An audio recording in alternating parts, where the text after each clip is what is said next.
Ça dure 10 années où tu fais des bêtises, c'est beaucoup, 10 années. 10 années où tu te goinfres de n'importe quoi, du sucre, du gras, tu manges, tu prends du poids, on te parle, tu n'écoutes pas. C'est quoi le diabète? Bon, c'est mon patient qui vient me poser la question parce qu'on vient l'annoncer qu'il souffrait de diabète de type 2.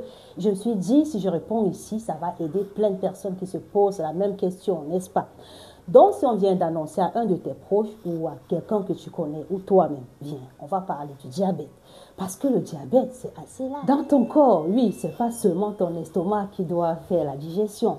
Quand l'aliment, quand tu manges et que ça tombe dans ton estomac, surtout tout ce qui est de produits sucrés, bon, je ne vais pas te faire un schéma sur les produits sucrés, c'est que tout ce qui va contenir soit de l'amidon ou qui finit en cet élément qu'on appelle le glucose. Donc, quand tu commences à manger, que ce soit le pain, les pommes de terre, le riz, les pâtes, tu vois, les légumineuses comme le haricot rouge, haricot aux yeux noirs, peu importe, quand ça va passer au niveau d'après ton estomac, il y a un petit organe qui est très très important, ça s'appelle le pancréas, c'est juste 13 cm comme ceci.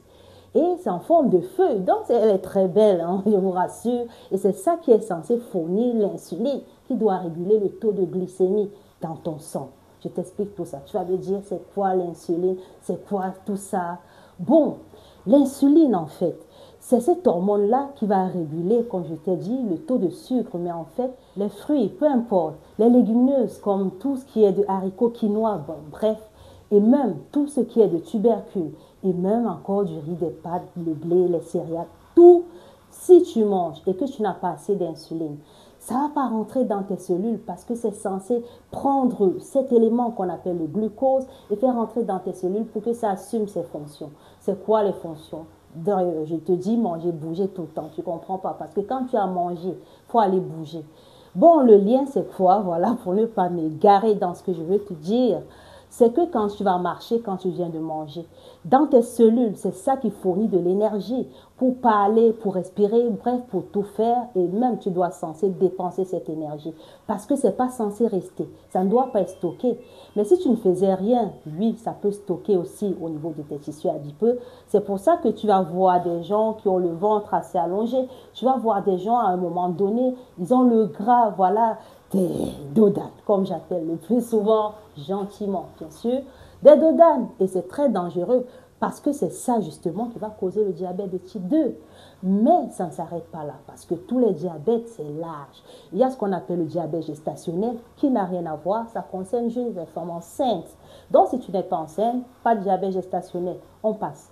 Et il y a aussi le diabète de type 1 qu'on naît avec. Donc, c'est un diabète où tu nais, voilà, mais là-dessus, décide que tu as porté ce diabète. C'est comme ça, tu ne changes pas. C'est ce qu'on appelle insulinodépendant parce qu'on est obligé tout le temps de te mettre de l'insuline artificiellement. C'est là où on va mettre des poches, enfin des pages, il y a plein d'avancées, je ne vais pas rentrer là-dedans.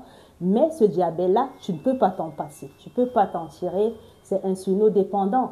Pourtant, d'autres diabètes, oui, comme gestationnel, ça veut dire qu'à la fin de la grossesse, tu peux régresser, mais c'est un signal, ou encore de type 2, tu as abusé de manger, voilà, n'importe comment, je ne vais pas rentrer dans les détails tout de suite, mais tu as abusé de la nourriture. Enfin, il y a quelque chose dans ta discipline, ton hygiène de vie qui n'a pas marché, tu as trop mangé. Est-ce qu'il y a vraiment une prédisposition génétique liée à ton ADN? Non. Mais les habitudes, l'hygiène de vie, tout ça, des fois, ça fait partie de l'éducation et c'est peut-être transmis. Parce que parfois, la maman, elle te transmet son goût depuis que tu es dans son ventre. Oui, une maman qui aime tel aliment, c'est probable que quand tu grandis, tu aimes cet aliment. Même c'est dans l'inconscient parce que tu t'es déjà nourri étant embryon. Donc, il y a les habitudes, le fait qu'on t'a éduqué dans un certain environnement, d'une manière de manger. Donc, je prends le cas de ceux qui aiment bien manger à la crème fraîche ou qui rajoutent du miel. Enfin, bref, les habitudes alimentaires, oui, ça peut avoir des prédispositions liées, plutôt culturelles, oui, liées à ta culture que génétique. Mais si c'est génétique par l'ADN, comme on peut porter un gène, moi, je ne pense pas. Donc, fais le travail sur toi et n'accuse pas tes gènes. Comme mon patient, si on te disait que tu souffrais de diabète de type 2, ça veut dire, même peu importe le diabète du coup. Donc, que ce soit le diabète gestationnel, n'importe quel diabète, parce qu'il y a d'autres diabètes aussi. Si ton pancréas n'est pas bien, donc tu souffres d'un cancer du pancréas, oui, c'est exceptionnel. Ça veut dire que ton pancréas, tout simplement, n'arrive pas à produire de l'insuline qui doit jouer son rôle. Donc, peu importe les causes qui vont faire en sorte que ton pancréas ne puisse pas jouer son rôle, ça peut être un cancer, une tumeur, un problème, une pancréatite. Bref, tu n'as plus assez d'insuline pour pouvoir porter tout le glucide que ça rentre dans ces cellules pour jouer son rôle. Du coup, ça stagne dans le sang parce que c'est quoi alors? Ça va aller où si ça ne rentre pas dans les cellules? Ça reste dans ton sang. Donc, ça va rester dans ton sang et si on te fait une prise de sang du coup et qu'on constate que tu as plus de 1,26 g par litre de sucre dans ton sang à 2 reprises, là, on va détecter, là c'est à jeun, hein, le matin, tu n'as encore rien mangé, on va te dire que tu souffres du diabète. Bon, après, on va creuser plus loin pour voir de quel type de diabète. Et même si tu es déjà enceinte et que tu n'avais pas de diabète, on va savoir, voilà, on va plus chercher de midi à 14 heures pour savoir qu'il s'agit du diabète gestationnel, par exemple. Mais si c'est quelqu'un qui n'a une tissu adipeux au niveau de son abdomen, qui n'est pas en surpoids, en obésité, voilà, soit ça peut être le diabète de type 1 ou on peut creuser plus loin pour faire une biopsie, etc., pour voir si le pancréas n'avait pas un problème, une anomalie. Donc, peu importe ton diabète, et puis si on te refait une prise de sang à n'importe quel moment de la journée et que ton taux de glycémie, le sucre dans ton sang, du coup, est supérieur à 2 grammes par litre, alors là, on va dire que tu souffres du diabète. Tu souffres du diabète de type 2. Bon, ça ne vient pas comme ça d'un coup, hein, parce que là, je te vois déjà venir. Ça ne va pas venir d'un coup. Il y aura une période qu'on va appeler prédiabète, dont tu ne fais rien. Ça dure 10 années, 10 années où tu fais des bêtises. C'est beaucoup, 10 années. 10 années où tu te goinfres de n'importe quoi, du sucre, du gras. Tu manges, tu prends du poids. On te parle, tu n'écoutes pas. On te... Enfin, il y en a d'autres même qui vont justifier que non, je prends du poids, je suis très belle comme ça. Très belle avec beaucoup de maladies. Attends, la santé, c'est personnel. Hein? Parce que les gens qui te trouvent belle parce que tu as pris du poids, ils ne seront pas là quand tu vas mourir. Tu vas mourir toute seule. Écoute-moi bien. Quand on commence à te dire tu es prédiabétique, fais attention à toi parce que prendre soin de toi, ça commence par ta santé. Tu dois commencer à te poser des questions. Comment régresser? Oui, parce que c'est possible de régresser à un certain moment donné. Plus de 80% des personnes qui souffrent de diabète de type 2 et même de mes patients, bon, je vais dire déjà mes patients qui souffrent de diabète de type 2, hein, 100%, 100% ont eu surcharge pondérale. C'est pas trop, donc ça vient du poids, de l'obésité morbide, tu comprends? Et beaucoup de personnes qui viennent dans cet état-là viennent me demander si c'est héréditaire, tu comprends? Alors, est-ce que le diabète de type 2 est héréditaire? Allez, toi, tu peux me répondre. Tu vois que, est-ce que le fait que tu aies pris le poids, est-ce que c'est héréditaire? Mais je ne peux pas exclure le fait que parfois on transmet. On a démontré dans beaucoup d'études scientifiques que les habitudes, les frustrations, le stress, l'angoisse des parents pouvaient être transmis. Oui, on peut trouver des traces dans l'ADN parce que l'éducation, ça peut aussi renfermer le fait que tu sois tout le temps angoissé dans la sédentarité, plutôt prédisposé au stress que de trouver des solutions dans tes problèmes quotidiens.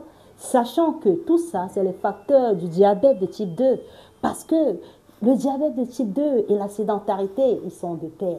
Le stress, l'angoisse, le fait d'être pessimiste, le fait de toujours stresser sur tous les problèmes de la vie et ne rien prendre en question. Parce que si tu poses une question, il y a une solution.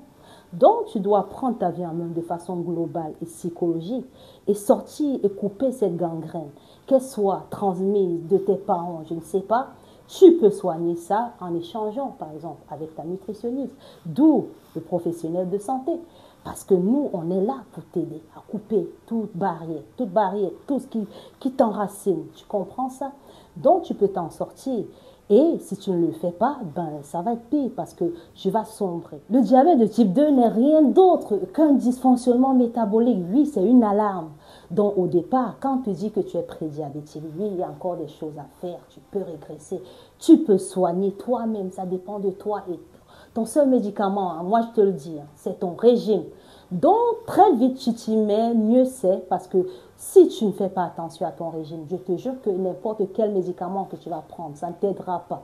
Parce que beaucoup de personnes pensent que, oh oui, je suis déjà dedans, je prends poids. Oui, il y en a qui viennent me voir, mais Je prends quel comprimé, quelle dose, est-ce que ma dose est adaptée, ou etc. Oui, on te mettra des comprimés. Pourquoi? Pour éviter les maladies cardiovasculaires. Est-ce que tu comprends? Parce que la conséquence, hein, c'est les maladies cardiovasculaires, c'est l'insuffisance rénale, c'est la cécité, c'est les plaies qui n'en cicatrisent pas. Donc, tu as déjà vu plein de personnes, on a coupé les pieds. On commence par te couper un doigt de pied, après une jambe, après les deux, eh bien, on va couper quoi? Ta tête? Tu crois que si on te coupe ta tête, tu vas vivre? Donc, je ne te le souhaite pas. Si on te dit que tu es prédiabétique, il est peut-être temps que tu te prennes en main et que tu saches que tu peux régresser parce que c'est rien qu'un signal. Donc, ne panique pas. Est-ce que tu comprends? On te dit que tu es diabétique de type 2. Allez, ton corps te dit, maintenant, il est temps de prendre ta santé en main. Tu dois prendre soin de toi. Mais les cosmétiques, des tas de maquillage, là, c'est pas seulement ça. Ton alimentation doit être ta priorité. Est-ce que tu m'as compris?